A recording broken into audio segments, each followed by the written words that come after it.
After World War II, Sal and I moved to Venice, California. It was hard to find apartments there, everywhere in Los Angeles at the time, but we moved to Venice, California.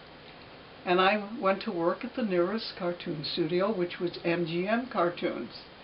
That was on the back lot of the main studios of MGM at Overland in Montana, a street that is no longer there.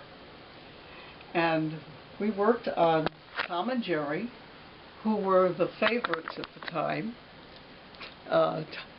Bill Hanna and Joe Barbera created Tom and Jerry in 1939. It was released in 1940. I think it was called Puss Gets the Boot, and it was very well received. But the person who was Mr. Quimby, who was the head of MGM at the time, said, "Oh, don't make any more cat and mouse pictures, that's old stuff." So they didn't do it. But about a year later, a woman who came, a VIP, came through the studios from Texas. She evidently was a writer of books or something like that. And she said, "Why didn't we see any more of that cat and mouse? It was so clever." And Quimby Jim thought, well, maybe we should make more cat and mouse pictures. So they gave the green light to Bill and Joe, and they made pictures for the next 20 years.